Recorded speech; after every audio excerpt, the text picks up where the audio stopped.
Good morning student. चलो, कल हमने दो एक्सपेरिमेंट देखे थे। फर्स्ट नंबर का हमारा जो एक्सपेरिमेंट था वो कौन सा था भाई? Chlorophyll is essential for the process of photosynthesis. और सेकंड नंबर का एक्सपेरिमेंट कौन सा था भाई? Carbon dioxide is necessary for the process of photosynthesis. इसमें जरा थोड़ा सा रिवाइज कर ले कि भाई फर्स्ट नंबर हमारा जो एक्सपेरिमेंट था कि भाई क्लोरोफिल एसेंशियल यानी कि जरूरी है, नेसेसरी है। उसके लिए हमने क्या लिया था भाई? एक क्रोटन या तो मनी प्लांट वेल का क्या लिया था भाई? एक पोटेड प्लांट। और वो प्लांट की लीफ जो है वो कैसे होते हैं भाई? पार्टली ग्रीन और पार्टली व्हाइट। जो ग्रीन कलर का पोर्शन है वो ग्रीन कलर का पोर्शन क्या इंडिकेट करता है भाई? क्लोरोफिल। और जो व्हाइट कलर का पोर्शन है वो क्या इंडिकेट करता है भाई? वहां पर क्लोरोफिल प्रेजेंट नहीं है। फिर ये जो प्लांट है उसको क्या करने के लिए भाई? डिस्चार्ज करने के लिए 3 डेज तक हम लोग कहाँ पर रखेंगे भाई? डार्क प्लेस के अंदर। तो वो क्या होगा भाई? डिस्चार्ज हो जाएगा। फिर ये जो प्लांट है उसको 6 आवर तक, कितने आवर तक भाई? 6 आवर तक हम लोग किधर रखेंगे भाई? सनलाइट की प्रेजेंस में, जिसके कारण उसके अंदर कौन सी प्रोसेस होगी? फोटोसिंथेसिस। और जहां पर क्लोरोफिल प्रेजेंट है वहां पर क्या बनेगा भाई? स्टार्च बनेगा। उसमें से एक लीफ को क्या करो भाई? प्लक करो यानी कि कट करो। कट करके उसको किसके अंदर रखना है भाई? हमें अब क्लोरोफिल को रिमूव करना पड़ेगा। यानी क्लोरोफिल को रिमूव करने के लिए वो लीफ को हम लोग किसके अंदर रखेंगे? अल्कोहल के सॉल्यूशन के अंदर रख के बीकर में अल्कोहल लेंगे, उसके अंदर रख कर उसको क्या करेंगे? बॉइल। बट बॉइल कौन सी प्रोसेस से करेंगे? वाटर बाथ की मदद से। कल मैंने समझाया था व्हाट इज वाटर बाथ। तो क्लोरोफिल वहां से क्या होगा? रिमूव हो जाएगा। अब ये जो लीफ है बिल्कुल कलरलेस हो गया। वो लीफ को हम लोग किसके अंदर रखेंगे भाई? एक वॉच ग्लास के अंदर आयोडीन का सॉल्यूशन लेंगे और वो आयोडीन के सॉल्यूशन के अंदर फ्यू मिनट तक डिप्ड करके रखेंगे। तो और इसके बाद में उसके अंदर जो कलर चेंज होगा वो कलर चेंज का हम लोग क्या करेंगे भाई? ऑब्जर्वेशन करेंगे। तो फर्स्ट नंबर का हमारा ऑब्जर्वेशन कौन सा होगा भाई? जहां पर क्लोरोफिल प्रेजेंट था, बराबर, जहां पर क्लोरोफिल प्रेजेंट था वहां पर क्या बना था भाई? स्टार्च। वो जो पोर्शन है लीफ का, वो जो पोर्शन है वो कौन से कलर के अंदर कन्वर्ट होता है भाई? ब्लू कलर के अंदर कन्वर्ट होता है। ये इंडिकेट करता है कि वहां पर क्या प्रेजेंट है भाई? स्टार्च प्रेजेंट है। यानी कि इसके ऊपर से हम लोग लास्ट में क्या लिखेंगे? कंक्लूजन। यानी कि जो व्हाइट पोर्शन था उसके अंदर कोई भी टाइप का कलर चेंज होता नहीं। और लास्ट में क्या लिखेंगे? कंक्लूजन। कंक्लूजन में क्या लिखेंगे? Chlorophyll is essential for the process of photosynthesis. Second number का एक्सपेरिमेंट हमारा कौन सा था भाई? कार्बन डाइऑक्साइड वाला। भाई carbon dioxide is necessary for the process of photosynthesis. तो इसके लिए क्या करेंगे? दो सेम साइज के एक ही स्पीसीज के दो पोटेड प्लांट लेंगे। फिर दोनों प्लांट को क्या करेंगे भाई? डिस्चार्ज करने के लिए, क्या करने के लिए भाई?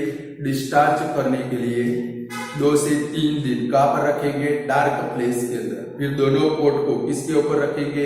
एक ग्लास प्लेट के ऊपर रखेंगे। कहां पर रखेंगे?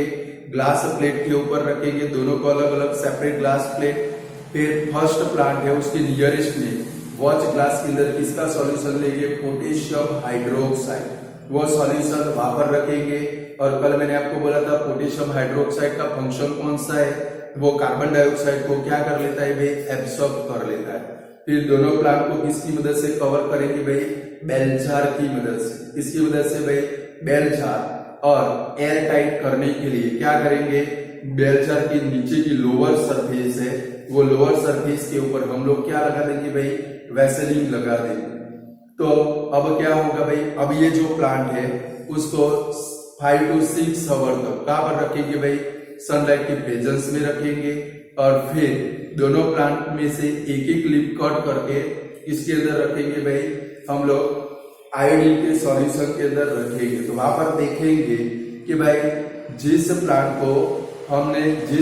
के नियरेस्ट में हमने क्या रखा था भाई? पोटेशियम हाइड्रोक्साइड का सॉल्यूशन रखा था, वो जो लीफ है वो लीफ ब्लू कलर का बनता नहीं। इसका मतलब क्या हुआ भाई, उसके अंदर हमने क्या रखा था, पोटेशियम हाइड्रोक्साइड। वो पोटेशियम हाइड्रोक्साइड ने बेल जार के अंदर जो कार्बन डाइऑक्साइड प्रेजेंट था वो कार्बन डाइऑक्साइड को क्या कर लिया भाई, एब्सॉर्ब कर लिया, जिसके कारण उसके अंदर फोटोसिंथेसिस की प्रोसेस नहीं हुई, इसके कारण उसके अंदर स्टार्च बन पाया नहीं, जिसके कारण उसके अंदर कोई भी टाइप का कलर चेंज देखने को मिलता नहीं है भाई। जो दूसरे टाइप का प्लांट है तो भाई जिसके अंदर सिर्फ हमने क्या रखा था, बेल जार, उसका जो लीफ है वो कौन से कलर में कन्वर्ट होता है भाई, ब्लू कलर के अंदर कन्वर्ट होता है। ये इंडिकेट करता है कि उसके अंदर कार्बन डाइऑक्साइड प्रेजेंट था, फोटोसिंथेसिस प्रोसेस से क्या बना भाई, स्टार्च बना। और लास्ट में क्या लिखेंगे, कंक्लूजन में क्या लिखेंगे, carbon dioxide is necessary for the process of photosynthesis. बोलो क्लियर। अब हमें थर्ड एक्सपेरिमेंट में जाना है कि भाई एक्सप्लेन सनलाइट। थर्ड नंबर का एक्सपेरिमेंट है explain sunlight is necessary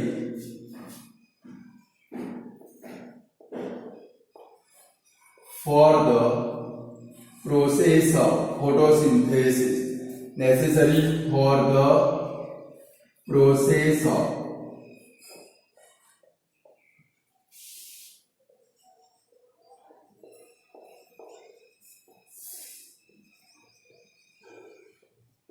photosynthesis. इसके लिए भी क्या करेंगे, ये दो एक्सपेरिमेंट अगर आपको पक्के आ गए तो ये भी एकदम इजी हो जाएगा। सबसे फर्स्ट क्या करेंगे भाई, पोटेड प्लांट लेंगे। क्या लेंगे भाई, सबसे फर्स्ट एक पोटेड प्लांट लेंगे और ये पोटेड प्लांट को हम लोग डिस्चार्ज करने के लिए क्या करेंगे भाई, 3 डेज तक कहाँ पर रखेंगे भाई, डार्क प्लेस के अंदर। सबसे फर्स्ट क्या करेंगे, एक पोटेड प्लांट लेंगे। पोटेड प्लांट को हम लोग क्या करने के लिए भाई, डिस्चार्ज करने के लिए कहाँ पर रखेंगे भाई, डार्क प्लेस के अंदर। सपोज समझो ये हमारा क्या है भाई, पोटेड प्लांट है।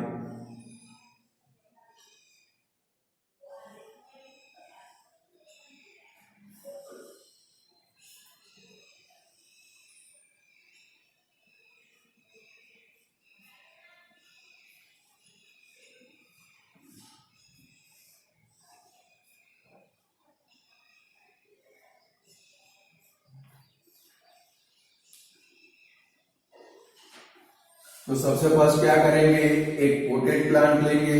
वो पोटेड प्लांट को क्या करेंगे भाई, डिस्चार्ज करने के लिए 3 डेज तक कहाँ पर रखेंगे भाई, डार्क प्लेस के अंदर। इसके बाद में ये जो प्लांट है वो प्लांट के कोई एक लीफ को, ये प्लांट के कोई एक लीफ को मिडल पार्ट में से हम लोग क्या करेंगे भाई, एल्यूमिनियम फॉइल की मदद से कवर करेंगे। इसकी मदद से कवर करेंगे भाई एल्यूमिनियम फॉइल। देखिए आप लोगों ने एल्यूमिनियम फॉइल कि नहीं देखी है, जिसको आप लोग क्या बोलते हो, सिल्वर फॉइल बोलते हो। बाजार के अंदर जाए, बड़ा पाव लेने जाए या तो दाबेली लेने जाए तो एक मस्त सिल्वर कलर के पेज के अंदर पैक करके देता है, उसको क्या बोलते हैं, आप लोग बोलते हो सिल्वर फॉइल। ओरिजिनल में वो सिल्वर फॉइल नहीं होती। सिल्वर की अगर इतनी फॉइल दे तो आपकी जो दाबेली या तो वो जो वड़ा पाव है उसकी कॉस्ट है वो 200 से 300 रुपये हो जाएगी, समझ गए। यानी कि वो सिर्फ क्या होती है भाई, एल्यूमिनियम फॉइल, एल्यूमिनियम की एकदम थिन शीट। थर्ड नंबर का चैप्टर देखेंगे मेटल और नॉन मेटल, वहां पर हम लोग फॉइल के बारे में पढ़ेंगे, बराबर है। तो एल्यूमिनियम की फॉइल की मदद से ये जो लीफ है उसके सेंटर पार्ट को बिल्कुल क्या करेंगे, कवर करेंगे। अपर पार्ट भी कवर कर देंगे, लोअर पार्ट भी क्या करेंगे, कवर कर देंगे। और उसका रिमेनिंग पार्ट बचा, देखो यहाँ पर कवर कर दिया तो लीफ का रिमेनिंग पार्ट बचा, वो रिमेनिंग पार्ट को हम लोग क्या करेंगे, सनलाइट की प्रेजेंस में एक्सपोज करेंगे।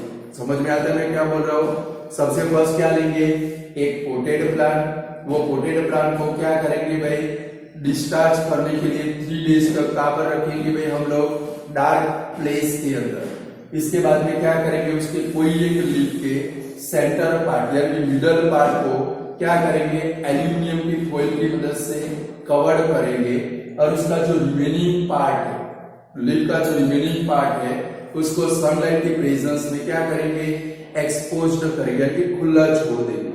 अब ये जो प्लांट है वो प्लांट को 3 डेज तक, कितने डेज तक भाई, 3 डेज तक हम लोग सनलाइट की प्रेजेंस में रखेंगे।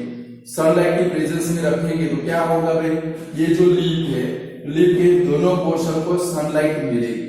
लीफ के ये जो रिमेनिंग पोर्शन है जो सनलाइट की प्रेजेंस में एक्सपोज्ड है, उसको क्या मिलेगी भाई, सनलाइट। वह जो एल्यूमिनियम फॉइल की मदद से हमने लीफ को कवर किया है उसको सनलाइट मिलने वाले नहीं है। यानी कि 3 डेज तक ये प्लांट को क्या करेंगे, सनलाइट की प्रेजेंस में हम लोग क्या करेंगे भाई, रखेंगे। इसके बाद में इसका ये जो लीफ है वो लीफ को वहां से क्या करेंगे भाई, प्लग करेंगे, कट करके हम लोग क्या करेंगे भाई, स्टार्च की टेस्ट करेंगे। इसकी टेस्ट करेंगे और स्टार्च की टेस्ट के लिए कहां पर जाना पड़ेगा आप लोगों को, एक्सपेरिमेंट नंबर 1 में। अब ये लीफ को हम लोग क्या करेंगे, एक्सपेरिमेंट 1 अभी जो हमने रिवाइज किया, तो लीफ को अब हम लोग किसके सॉल्यूशन के अंदर रखेंगे। सबसे पहले हमें क्या करना पड़ेगा, ये लीफ में से जो क्लोरोफिल है वो क्लोरोफिल को हमें क्या करना पड़ेगा भाई, रिमूव करना पड़ेगा। ये क्लोरोफिल को रिमूव करने के लिए ये लीफ को हम लोग किसके अंदर रखेंगे भाई, अल्कोहल के सॉल्यूशन के अंदर, यानी कि अल्कोहल भरे बीकर के अंदर रखकर ये लीफ को हम लोग क्या करेंगे, वाटर बाथ की मदद से क्या करेंगे भाई, बॉइल करेंगे। इसकी मदद से बॉइल करेंगे, वाटर बाथ की मदद से ये लीफ को क्या करेंगे, बॉइल करेंगे। बॉइल करेंगे तो इसके अंदर जो क्लोरोफिल था वो क्लोरोफिल क्या हो जाएगा भाई, रिमूव हो जाएगा और आपका जो लीफ है वो बिल्कुल कैसा हो जाएगा, कलरलेस। कैसा हो जाएगा भाई, कलरलेस। इसके बाद में जो लीफ है वो लीफ को हम लोग इसके भाई एक वॉच ग्लास के अंदर आयोडीन का सॉल्यूशन लेंगे और वो आयोडीन के सॉल्यूशन के अंदर ये लीफ को हम लोग क्या करेंगे भाई, डीप करेंगे। स्टूडेंट आपको भी एग्जाम के अंदर ऐसी क्या करनी है भाई, फिगर बनानी है। क्या लिखेंगे, अल्कोहल, इधर क्या लिखेंगे, एल्यूमिनियम फॉइल। तो आपकी इंप्रेशन अच्छी पड़ेगी। इधर क्या लिखेंगे, आयोडीन सॉल्यूशन।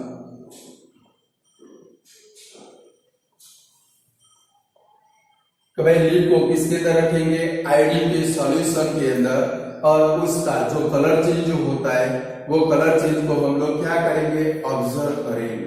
चलो फर्स्ट नंबर का ऑब्जर्वेशन कौन सा आएगा, लीफ, जिसको हमने किसकी मदद से भाई, एल्यूमिनियम फॉइल की मदद से, लीफ जिसका पोर्शन, सेंटर पोर्शन, जिसको हमने किसकी मदद से भाई, एल्यूमिनियम फॉइल की मदद से कवर किया था, वहां पर कोई भी टाइप का कलर चेंज देखने को मिलता नहीं। ओरिजिनल में वो कौन सा बनना चाहिए, ब्लू ब्लैक बनना चाहिए। कैसा बनना चाहिए भाई, यानी कि वो जो पोर्शन है वो ब्लू ब्लैक कलर के अंदर कन्वर्ट होता नहीं है। ये इंडिकेट करता है, ये क्या इंडिकेट करता है, वहां पर स्टार्च प्रेजेंट नहीं है। क्लियर, इसका मतलब क्या हुआ, लीफ का ये जो पोर्शन है उसके अंदर फोटोसिंथेसिस की प्रोसेस होती नहीं है। फर्स्ट नंबर का ऑब्जर्वेशन कौन सा, तो भाई लीफ का पोर्शन, सेंटर पोर्शन, जिसको हम लोगों ने किसकी मदद से भाई, एल्यूमिनियम फॉइल की मदद से कवर किया था, वो पोर्शन ब्लू ब्लैक कलर का बनता नहीं है। ये इंडिकेट करता है वहां पर स्टार्च प्रेजेंट नहीं है। यानी इसका मतलब क्या हुआ भाई, यहाँ पर फोटोसिंथेसिस की प्रोसेस हुई नहीं है। सेकंड नंबर का ऑब्जर्वेशन, लीफ जिसका रिमेनिंग पार्ट, लीफ जिसका रिमेनिंग पार्ट है एल्यूमिनियम फॉइल के बगल का जो पार्ट हमने क्या किया था भाई, सनलाइट में एक्सपोज किया था। ये दोनों पोर्शन कौन से कलर में कन्वर्ट होते हैं भाई, ब्लू ब्लैक कलर के अंदर। कौन से कलर में भाई, ब्लू ब्लैक कलर के अंदर कन्वर्ट होते हैं। ये स्टार्च की प्रेजेंस इंडिकेट करता है, ये इंडिकेट करता है कि यहाँ पर दोनों पोर्शन के अंदर क्या हुआ भाई, फोटोसिंथेसिस की प्रोसेस हुई।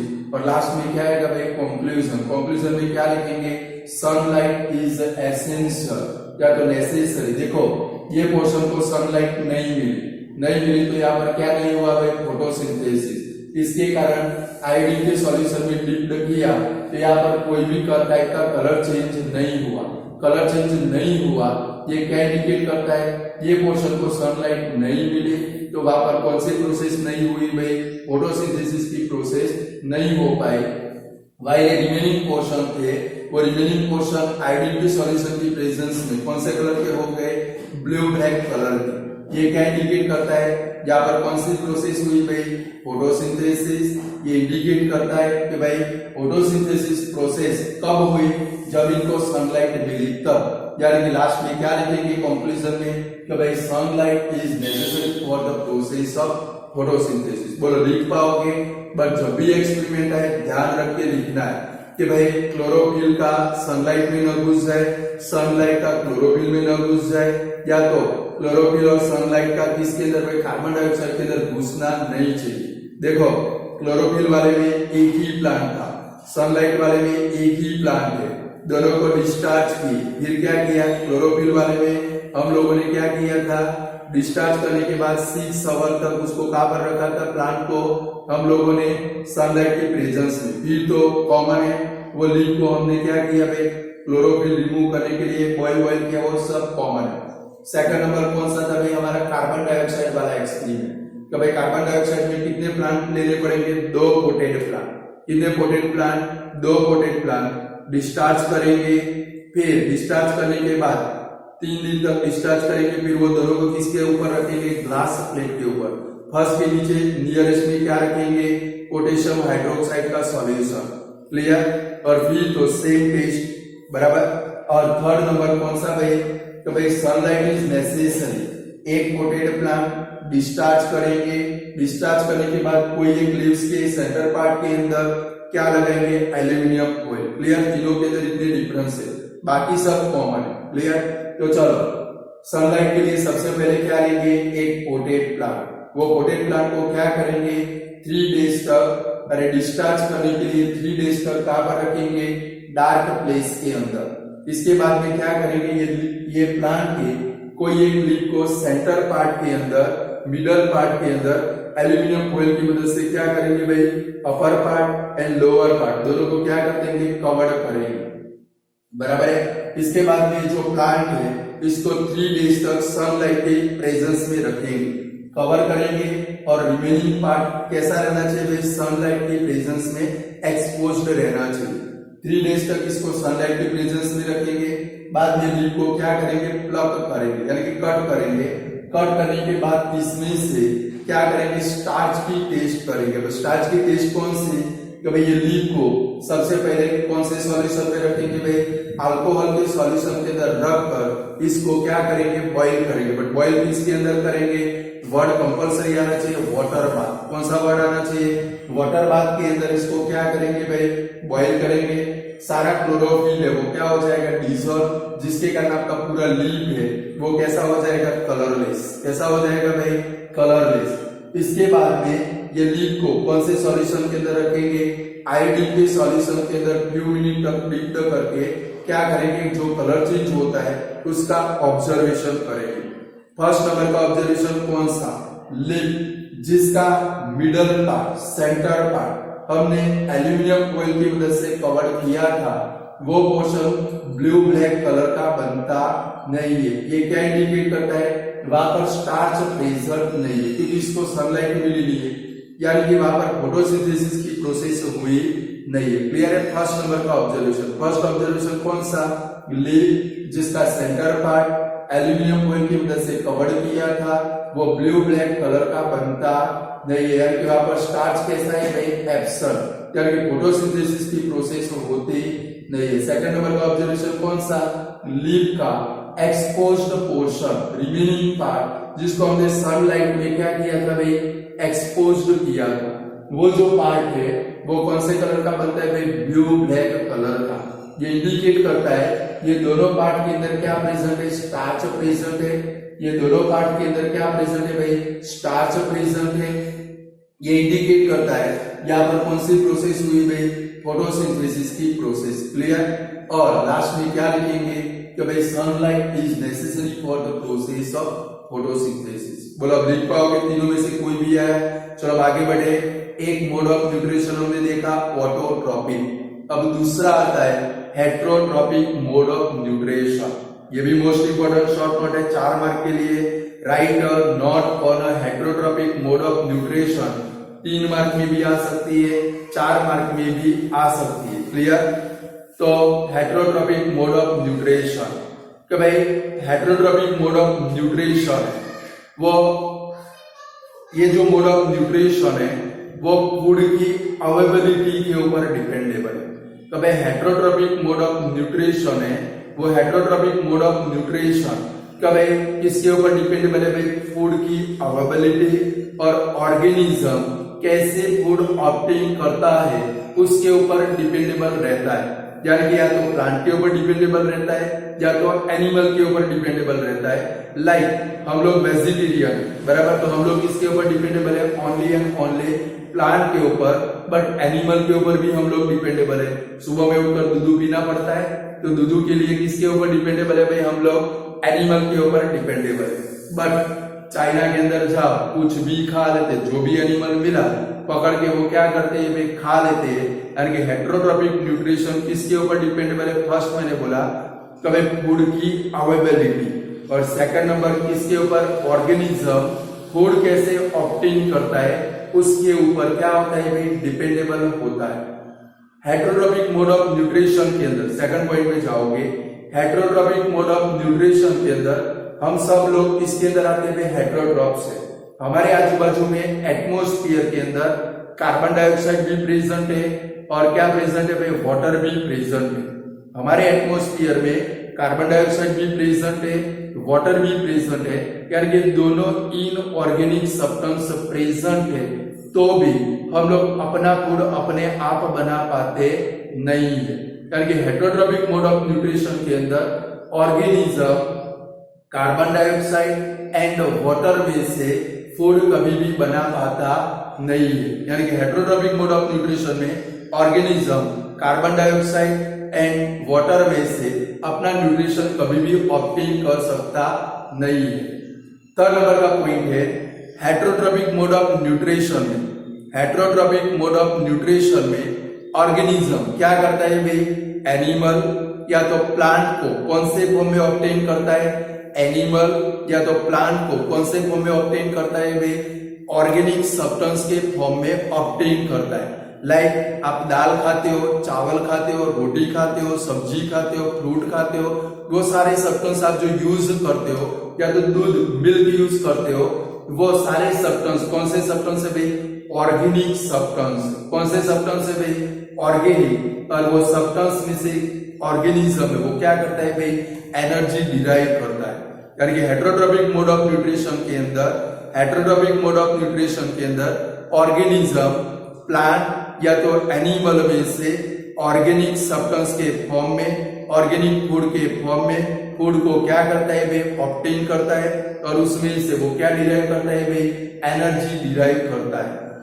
हेटरोट्रॉपिक मोड ऑफ न्यूट्रिशन के अंदर ऑर्गेनिज्म फूड को क्या करता है भाई, इनटेक करता है।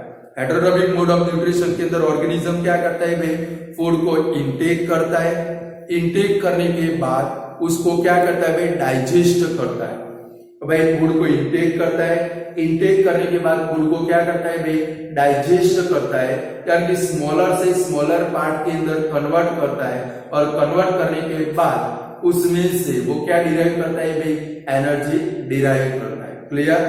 तो first heterotrophic mode of nutrition किसके ऊपर डिपेंडेबल है भाई, फूड की अवेलेबिलिटी। ध्यान रखना है, 4 लाइनें बहुत टॉप है, 4 पॉइंट फर्स्ट टॉप है, बाकी एकदम इजी है। फर्स्ट पॉइंट कौन सा, हेटरोट्रॉपिक मोड ऑफ न्यूट्रिशन किसके ऊपर डिपेंडेबल है भाई, फूड की अवेलेबिलिटी एंड ऑर्गेनिज्म कैसे फूड ऑब्टेन करता है उसके ऊपर डिपेंडेबल है। हेटरोट्रॉपिक मोड ऑफ न्यूट्रिशन किसके ऊपर डिपेंडेबल है भाई, फूड की अवेलेबिलिटी। आपको कौन से टाइप का फूड मिलता है, लाइक गुजरात के अंदर हम लोग रोटी खाते हैं, रोटी दाल चावल, बट दूसरे स्टेट के अंदर जाओ, आप बॉम्बे के अंदर जाओ, रोटी तो महीने में एक आध बार खाने को मिलेगी, क्योंकि जो वीट है वो कॉस्टली है। जनरली वो लोग क्या खाते हैं भाई, पाव और ब्रेड का सबसे ज्यादा यूज करते हैं, क्योंकि वहां पर इजीली रोटी मिलती नहीं है। फॉरेन कंट्री के अंदर जाओ, वो भी जनरली किसका यूज करते हैं भाई, पाव का यूज करते हैं, उनको जल्दी से रोटी मिलती नहीं है। यानी कि वो किसके ऊपर डिपेंडेबल है भाई, फूड की अवेलेबिलिटी। यानी कि first number heterotrophic mode of nutrition किसके ऊपर डिपेंडेबल है, बोलो तो स्टूडेंट, फूड की अवेलेबिलिटी एंड ऑर्गेनिज्म कैसे उसको ऑब्टेन करता है उसके ऊपर वो क्या होता है भाई, डिपेंडेबल होता है। Second number heterotrophic mode of nutrition के अंदर organism carbon dioxide and water में से अपना फूड बना पाता नहीं है। सेकंड नंबर कौन सा, हेटेरोट्रॉपिक मोड ऑफ न्यूट्रिशन के अंदर organism carbon dioxide and water में से अपना फूड अपने आप बना पाता नहीं है। थर्ड नंबर का पॉइंट कौन सा, हेटेरोट्रॉपिक मोड ऑफ न्यूट्रिशन में ऑर्गेनिज्म प्लांट या तो एनिमल को क्या करता है भाई, ऑर्गेनिक सब्सटेंस के फॉर्म में क्या करता है भाई, फूड में यूज करता है और फिर उसमें से वो क्या डिराइव करता है भाई, एनर्जी डिराइव करता है। फोर्थ नंबर का पॉइंट कौन सा भाई, हेटेरोट्रॉपिक मोड ऑफ न्यूट्रिशन के अंदर ऑर्गेनिज्म फूड को क्या करता है भाई, इनटेक करता है। इनटेक करने के बाद उसको क्या करता है भाई, स्मॉलर एंड स्मॉलर पार्ट के अंदर डाइजेस्ट करता है और डाइजेस्ट करने के बाद उसका वो क्या करता है भाई, यूटिलाइजेशन करता है। इसका एग्जांपल है all animal, fungi and bacteria, उनका जो मोड ऑफ न्यूट्रिशन है वो कौन सा है भाई, heterotrophic mode of nutrition. Clear, यहां तक आया कुछ समझ में। फर्स्ट पॉइंट कौन सा हमारा, बोलो फर्स्ट पॉइंट कौन सा हमारा भाई, हेटेरोट्रॉपिक मोड ऑफ न्यूट्रिशन। इसके ऊपर डिपेंडेबल है भाई फूड की अवेलेबिलिटी एंड ऑर्गेनिज्म कैसे फूड को ऑब्टेन करता है उसके ऊपर डिपेंडेबल रहता है। Second number, heterotrophic mode of nutrition में ऑर्गेनिज्म, इसमें आप भी आ गए मैं भी आ गए, कार्बन डाइऑक्साइड एंड वाटर में से फूड रिक्वायरमेंट बना पाता नहीं, यानी फूड को वो ऑब्टेन कर पाता नहीं है क्योंकि हमारे अंदर क्लोरोफिल प्रेजेंट नहीं। Third number, heterotrophic mode of nutrition में ऑर्गेनिज्म वो क्या करता है, प्लांट या तो एनिमल को ऑर्गेनिक फूड के फॉर्म में ऑब्टेन करता है। हम लोग जितने भी फूड यूज करते हैं वो सारे कौन से भाई, ऑर्गेनिक फूड। कौन से है भाई, रोटी, दाल, चावल। रोटी यानी कि उसके अंदर क्या प्रेजेंट है भाई, वीट के अंदर क्या प्रेजेंट है, कार्बोहाइड्रेट, वो ऑर्गेनिक सब्सटेंस है। फिर आप लोग दाल यूज करोगे, उसमें क्या प्रेजेंट है, प्रोटीन, वो कौन सा सब्सटेंस है, ऑर्गेनिक सब्सटेंस है। एडिबल ऑयल यूज करोगे, वो क्या है भाई, फैट, वो कौन सा सब्सटेंस है भाई, ऑर्गेनिक सब्सटेंस। यानी कि हम लोग जो फूड ऑब्टेन करते हैं प्लांट या एनिमल में से, जो फूड ऑब्टेन करते हैं वो ऑर्गेनिक सब्सटेंस के फॉर्म में होता है और ऑर्गेनिज्म उसको क्या करता है, उसमें से क्या डिराइव करता है, एनर्जी डिराइव करता है। फोर्थ नंबर का पॉइंट कौन सा, कभी हेटेरोट्रॉपिक मोड ऑफ न्यूट्रिशन के अंदर ऑर्गेनिज्म सबसे पहले फूड को क्या करता है भाई, इनटेक करता है। इनटेक करने के बाद उसको क्या करता है भाई, डाइजेस्ट करता है, यानी कि डाइजेस्ट करके स्मॉलर एंड स्मॉलर यूनिट के अंदर कन्वर्ट करता है। फिर बॉडी के सारे पार्ट, बॉडी के सारे सेल उसका क्या करते हैं, यूटिलाइजेशन करते हैं। इसके एग्जांपल कौन से, all animal, bacteria and fungi. अब जरा समझो, ये जो हेटेरोट्रॉपिक मोड ऑफ न्यूट्रिशन है वो 3 टाइप का है। हेटेरोट्रॉपिक मोड ऑफ न्यूट्रिशन है वो 3 टाइप का है। फर्स्ट है सैप्रोफाइटिक, जिसको गुजराती में क्या बोलते हैं, मृतोपजीवी। गुजराती वर्ड याद रखोगे, जल्दी से याद रहेगा, मृतोप, यानी कि जो मरे हुए ऑर्गेनिज्म है उसमें से फूड रिक्वायरमेंट ऑब्टेन करता हो, उसको क्या बोलते हैं भाई, मृतोपजीवी। बराबर है, यानी कि saprophytic, heterotrophic mode of nutrition total 3 type का है। फर्स्ट कौन सा, saprophytic mode of nutrition. Second number कौन सा भाई, पैरासाइटिक। पैरासाइटिक का गुजराती क्या होता है भाई, परोपजीवी, दूसरे के ऊपर डिपेंडेबल। थर्ड नंबर कौन सा है भाई, सेकंड नंबर कौन सा, पैरासाइटिक यानी कि परोपजीवी। और थर्ड नंबर जो है वो कौन सा है भाई, होलोजॉइक। कौन सा है भाई, होलोजॉइक। तो हेटेरोट्रॉपिक मोड ऑफ न्यूट्रिशन कितने टाइप का है भाई, या तो एग्जाम के अंदर आ सकता है, explain different type of heterotrophic mode of nutrition.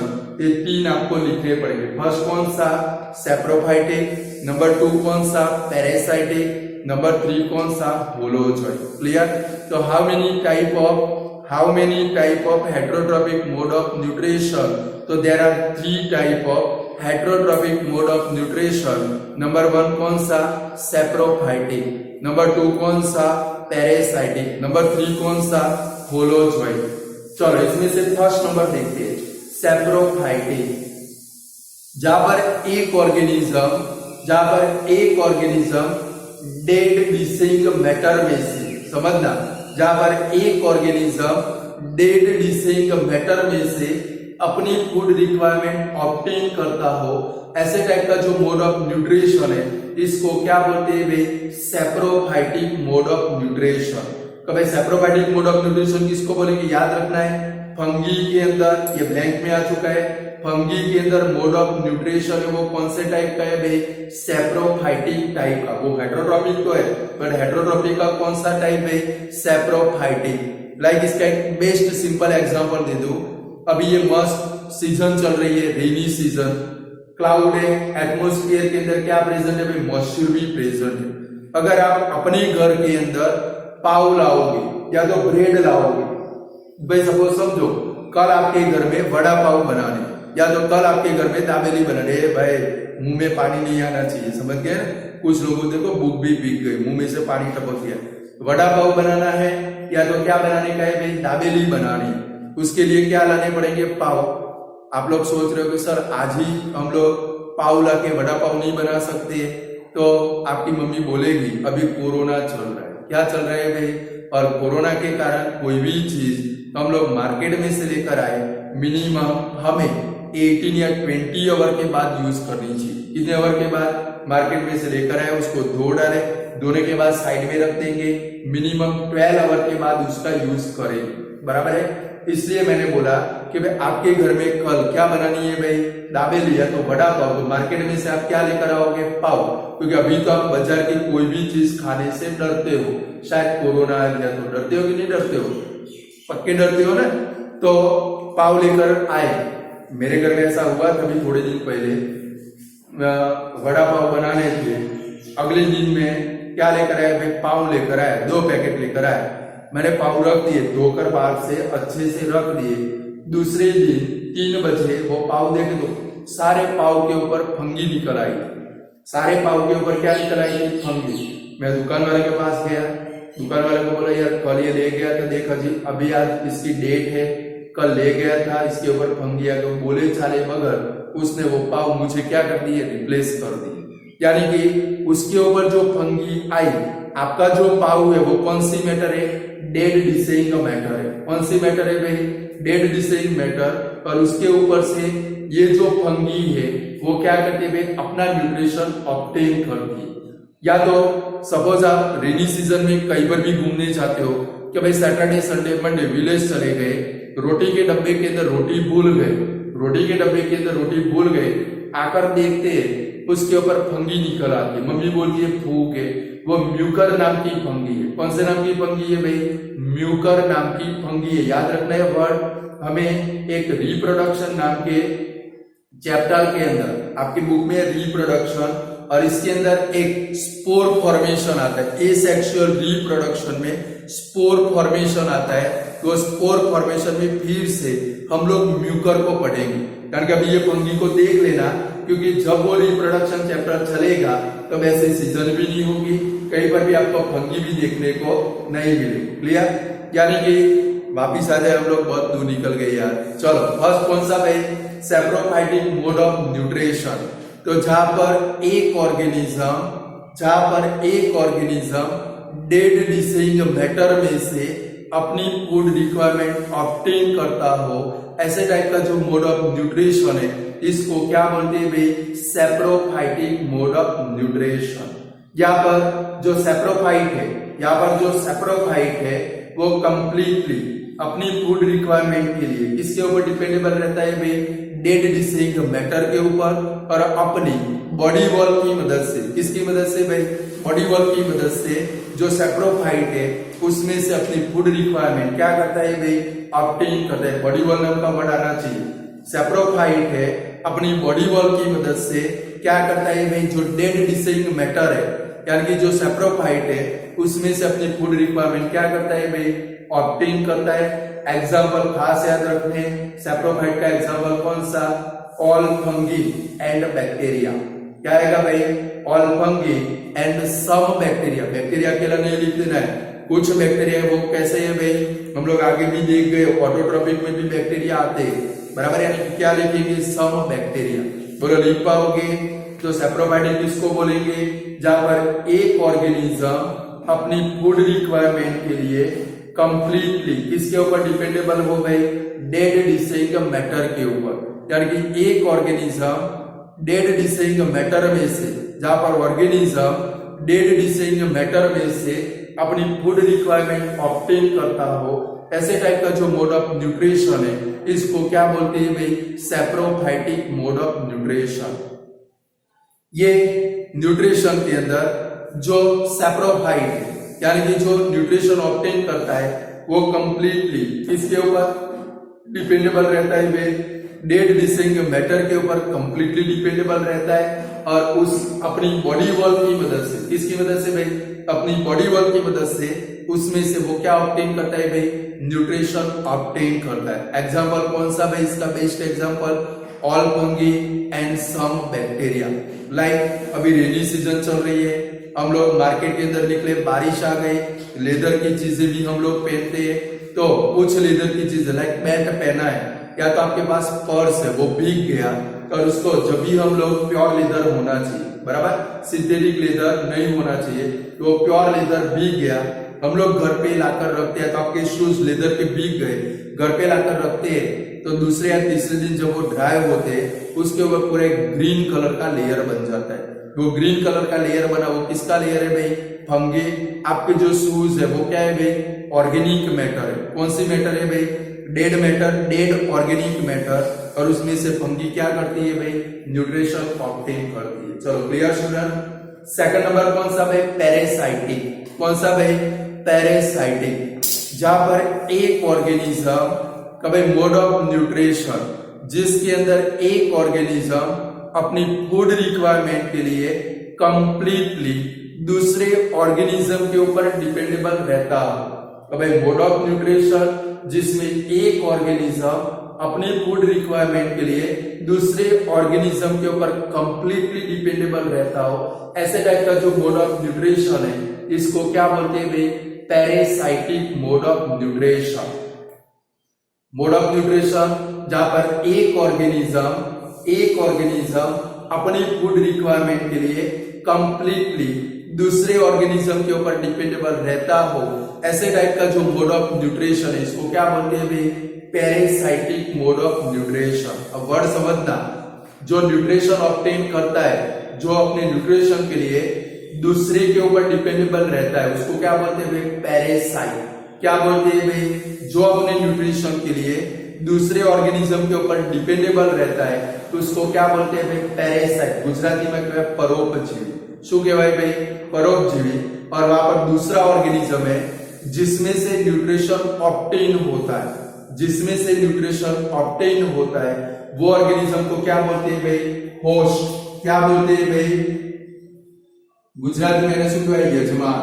शू कहवाय भाई, यजमान। और पैरासाइट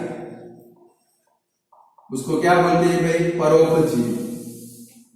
यहाँ पर दो टाइप के ऑर्गेनिज्म होते हैं, एक न्यूट्रिशन ऑब्टेन करता है, जो न्यूट्रिशन ऑब्टेन करता है उसको क्या बोलते हैं भाई, पैरासाइट। दूसरा क्या करता है भाई, न्यूट्रिशन देता है, यानी जिसमें से न्यूट्रिशन ऑब्टेन होता है उसको क्या बोलते हैं भाई, होस्ट। यहाँ पर पैरासाइट को ऑलवेज बेनिफिट ही बेनिफिट होता है, पैरासाइट को ऑलवेज क्या होता है भाई, बेनिफिट ही बेनिफिट। पर जो होस्ट है, होस्ट को कोई भी टाइप का बेनिफिट होता है उसको ऑलवेज नुकसान भी होता है। इसका एक बेस्ट एग्जांपल दे दो तो भाई, सपोज सोचना अच्छे से, तो भाई आपके क्लास के अंदर 4 से 5 स्टूडेंट होशियार होंगे। कितने स्टूडेंट भाई, जब भी, और कुछ स्टूडेंट ऐसे होंगे अपनी मस्ती में रहते हैं, 12 महीना पढ़ने में कोई दिलचस्पी नहीं होती, ग्राउंड के ऊपर भेजो तो पूरे दिन खेलते रहते हैं, घर पे आके भी बुक पकड़ते नहीं है, होमवर्क कभी करते नहीं, यानी कि डब्बे निशाड़ी।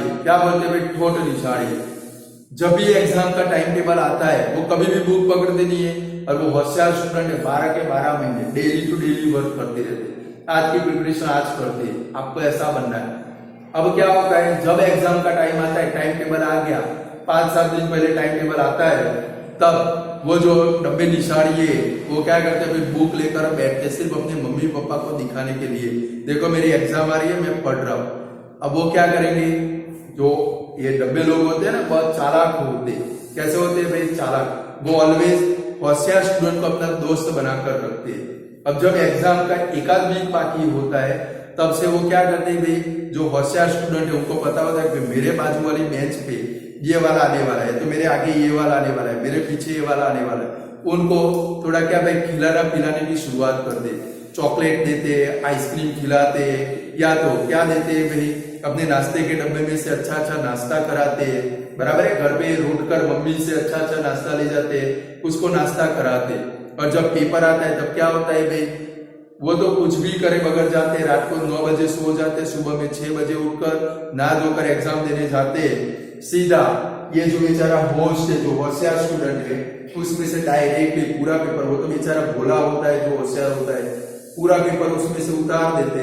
और जब रिजल्ट आता है क्या होता है भाई, ये जो पैरासाइट है डब्बा, उसके 89% आते हैं, और ये जो होस्ट है वो होस्ट के 82% आते हैं। यहाँ पर क्या हुआ भाई, पैरासाइट को बेनिफिट ही बेनिफिट, होस्ट को कोई भी टाइप का बेनिफिट होता नहीं है, क्योंकि इसको तो क्या करना है भाई, कुछ भी सोचे मगर आगे वाले में से पूरा कंप्लीटली क्या करना है, कॉपी पेस्ट करना है। अगर तो बढ़िया राइटिंग के अंदर कॉपी पेस्ट कर दो, उनके राइटिंग बहुत अच्छे होते, बढ़िया राइटिंग में कॉपी पेस्ट करते हैं। और ये बेचारा सोच कर जब भी लिखता है तब स्पीड में लिखता है तो अच्छे राइटिंग आते नहीं, और जब रिजल्ट आता है क्या होता है, ये बेचारा बोलता है इसने सारे ने पूरा पेपर मेरे में से लिखा, मेरे 82% आए, और इसके कितने परसेंट आ गए भाई, 89% आ गए। अब आया समझ के अंदर पैरासाइट और होस्ट। तो ये टाइप का जो मोड ऑफ न्यूट्रिशन है एग्जाम में, वो भी कौन से टाइप का है, parasitic mode of nutrition. Clear. तो पैरासाइटिक मोड ऑफ न्यूट्रिशन किसको बोलेंगे, जहां पर एक ऑर्गेनिज्म अपनी फूड रिक्वायरमेंट के लिए दूसरे ऑर्गेनिज्म के ऊपर कंप्लीटली डिपेंडेबल हो। ऐसे टाइप का जो मोड ऑफ न्यूट्रिशन है, इसको क्या बोलते हैं भाई, पैरासाइटिक मोड ऑफ न्यूट्रिशन। ये न्यूट्रिशन के अंदर दो टाइप के ऑर्गेनिज्म होते हैं, एक पैरासाइट, दूसरा कौन सा भाई, होस्ट। पैरासाइट यानी जो फूड रिक्वायरमेंट के लिए दूसरे के ऊपर डिपेंडेबल रहता है, उसको क्या बोलते हैं भाई, पैरासाइट बोलते हैं। क्या बोलते हैं भाई, पैरासाइट। और जिसमें से न्यूट्रिशन ऑब्टेन होता है उसको क्या बोलते हैं भाई, होस्ट। क्या बोलते हैं भाई, होस्ट। आपके घर पे मेहमान आए, आपके घर पे मेहमान आए, आप उनके यजमान, आप उनके क्या हो भाई, यजमान, यानी कि आप होस्ट हो, और मेहमान क्या है भाई, पैरासाइट। खाना बनाएंगे, खाने के लिए बैठेंगे, और मेहमान में बुद्धि नहीं होगी तो सारा खाना खा जाएगा, आप लोग भूखे मर जाओ। यानी कि मेहमान को तो बेनिफिट है, श्रीखंड खाने को मिलेगा, पूरी खाने को मिलेगी, अगर श्रीखंड नहीं लाए तो बासुंदी खाने को मिलेगी, वो सब नहीं बनाया, मम्मी ने सीरा बनाया, लापसी बोलते, वो भी खाने को मिलेगी। शायद ऐसा बने मेहमान सब कुछ खा जाए, आपको फिर रोटी और सब्जी भी खानी पड़े, तो रोटी और मिर्ची खा के भी सोना पड़े, ऐसा भी हो सकता है। समझ गए। यानी कि दो टाइप के ऑर्गेनिज्म होते हैं, जो न्यूट्रिशन ऑब्टेन करता है उसको क्या बोलते हैं, पैरासाइट, और जिसमें से न्यूट्रिशन ऑब्टेन होता है उसको क्या बोलते हैं, होस्ट। पैरासाइट को ऑलवेज बेनिफिट होता है, होस्ट को कोई भी टाइप का बेनिफिट होता नहीं है। इसका एग्जाम्पल है, फर्स्ट याद रखना है, एक प्लांट है जिसको बोलते हैं क्यूस्ट्यूटा, खास याद रखना है, प्लांट के अंदर एक प्लांट है क्यूस्ट्यूटा, गुजराती में इसको बोलते हैं अमरवेल। क्या बोलते हैं भाई, एक खास याद रखना है, बोर्ड में 2-3 बार एग्जाम में 1 मार्क में आ चुका है कि भाई which plant show parasitic mode of nutrition, या तो which plant show heterotrophic mode of nutrition. तो कौन सा प्लांट भाई, क्यूस्ट्यूटा, गुजराती में क्या बोलते हैं भाई, अमरवेल। आपने देखी हुई है, विलेज के अंदर कहीं पर जाए तो कुछ प्लांट ग्रीन प्लांट के ऊपर येलो कलर के लाइक थ्रेड क्या भाई हैंग किए ऐसे होता है, पूरा प्लांट येलो कलर के छोटे छोटे डोरे जैसे प्लांट से कवर्ड हो जाता है। वो जो येलो कलर का प्लांट है वो कौन सा है भाई, क्यूस्ट्यूटा। कौन सा है भाई, क्यूस्ट्यूटा। वो क्या करता है, ये अमरवेल बोलते हैं, उसको लीफ होते नहीं, उसके अंदर क्लोरोफिल होता नहीं, आप उसका एक छोटा सा टुकड़ा करके कोई ग्रीन प्लांट के ऊपर डाल दो, वो क्यूस्ट्यूटा का एक टुकड़ा करके ग्रीन प्लांट के ऊपर डाल दो, वो तुरंत क्या करेगा भाई, अपने रूट सिस्टम को डेवलप करेगा, जो होस्ट है उसकी डायरेक्टली क्या करेगा, xylem and phloem, xylem and phloem के अंदर अपने रूट को एंटर कर देगा। वो जो होस्ट है, जो ग्रीन प्लांट है, वाटर को एब्सॉर्ब करेगा, वो वाटर का वो यूज करेगा। ग्रीन प्लांट फूड बनाएगा, वो फूड का डायरेक्टली क्या करेगा, यूज करेगा। 2 या 3 महीने के बाद आप फिर से देखने जाओगे तो जो बेचारा यजमान था, जो ग्रीन प्लांट था, वो पूरा किससे कवर हो जाता है, कि उसको क्योंकि इसको तो मुफ्त में खाना खाना है, मुफ्त में पानी पीना है, पूरे दिन पूरा फूड यूज कर देता है। और 2 या 3 साल के बाद ऐसा टाइम आ जाता है, बेचारा यजमान पूरा फूड एक किस्कुटा यूज कर लेता है, यजमान बेचारा क्या हो जाता है, राम बोलो भाई राम, यानी कि डेड हो जाता है। क्या हो जाता है भाई, डेड। एग्जाम्पल कौन से प्लांट में खास याद रखना है, कौन सा, क्यूस्क्यूटा। कौन सा भाई, क्यूस्क्यूटा।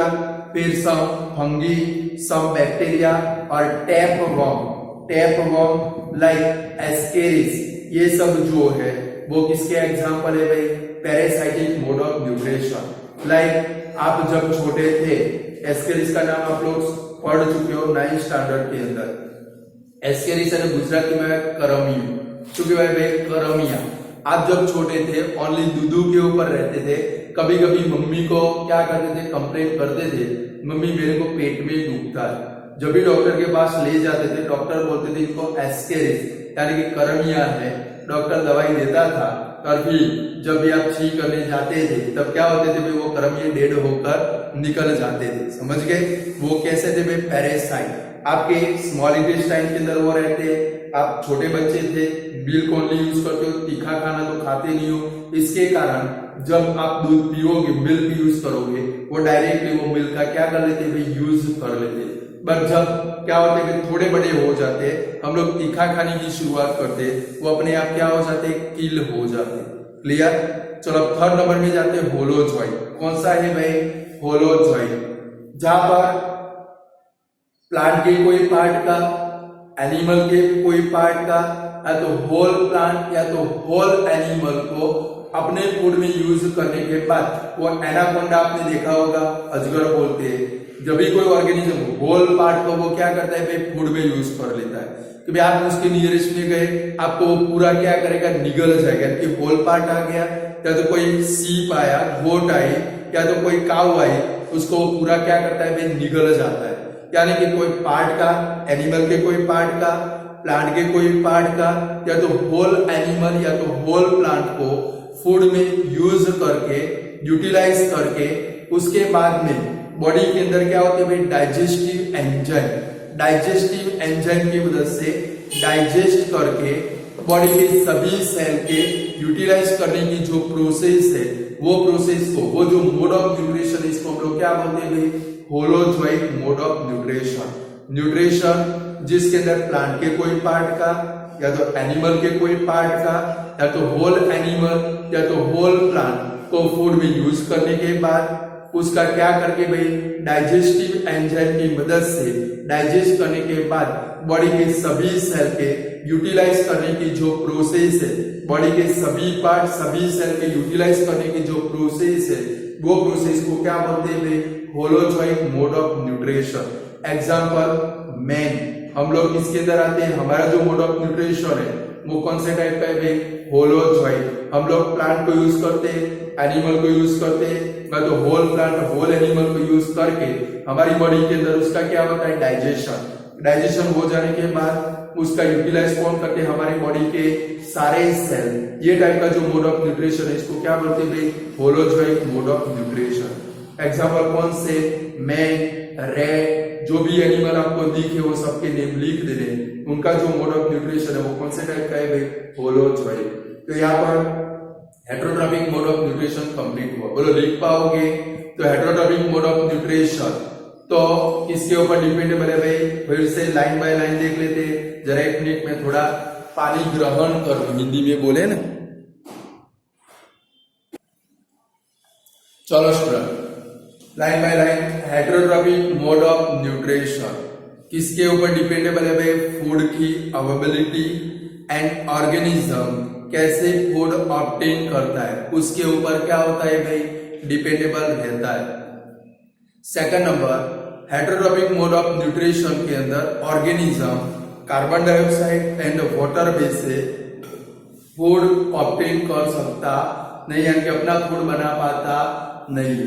Third number, heterotrophic mode of nutrition के अंदर प्लांट और animal, heterotrophic mode of nutrition के अंदर क्या होता है, प्लांट या एनिमल का पार्ट का हम लोग क्या करते हैं भाई, ऑर्गेनिक सब्सटेंस के फॉर्म में क्या करते हैं भाई, यूज करते हैं, और उसमें से ऑर्गेनिज्म क्या डिराइव करता है भाई, एनर्जी डिराइव करता है।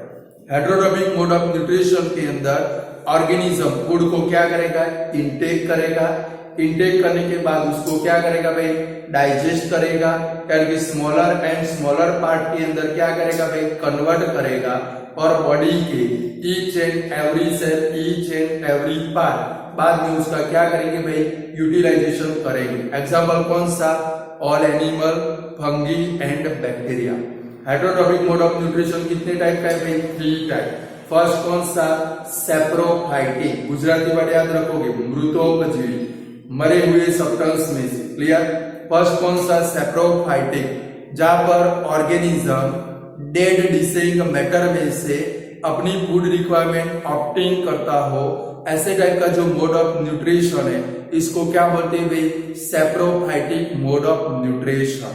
यहाँ पर ऑर्गेनिज्म है जो सैप्रोफाइट है वो अपनी फूड रिक्वायरमेंट के लिए कंप्लीटली किसके ऊपर भाई, डेड डिसेइंग मैटर के साथ में क्या रहता है भाई, डिपेंडेबल रहता है, और अपनी बॉडी वॉल की मदद से वो क्या करता है भाई, फूड रिक्वायरमेंट ऑब्टेन करता है। एग्जाम्पल कौन सा भाई, all fungi and bacteria. Second number कौन सा, पैरासाइटिक मोड ऑफ न्यूट्रिशन, जहां पर एक ऑर्गेनिज्म अपनी फूड रिक्वायरमेंट के लिए दूसरे ऑर्गेनिज्म के ऊपर कंप्लीटली डिपेंडेबल रहता हो, ऐसे टाइप का जो मोड ऑफ न्यूट्रिशन है इसको क्या बोलते हैं भाई, पैरासाइटिक मोड ऑफ न्यूट्रिशन। जो फूड रिक्वायरमेंट ऑब्टेन करता है उसको पैरासाइट बोलते हैं, और जिसमें से फूड ऑब्टेन होता है उसको क्या बोलते हैं भाई, होस्ट बोलते हैं। पैरासाइट को ऑलवेज क्या होता है भाई, बेनिफिट बाय, समझ लो पैरासाइट नपास होने वाला था, क्या होने वाला था, फेल, कितने परसेंट आ गए, 89, उसको बेनिफिट ही होता है। पैरासाइट को ऑलवेज क्या होता है भाई, बेनिफिट, होस्ट को कोई भी टाइप का बेनिफिट होता नहीं। एग्जांपल कौन सा, first cuscuta, plant like cuscuta, fungi, some bacteria and worm, tape worm like ascaris, liver fluke, ये क्या है भाई, पैरासाइटिक मोड ऑफ न्यूट्रिशन के एग्जांपल है। यहाँ पर एक क्वेश्चन पेपर में आ सकता है, क्वेश्चन लिख के रखना पैरासाइटिक के अंदर, तो भाई एक्सप्लेन द रिलेशन बिटवीन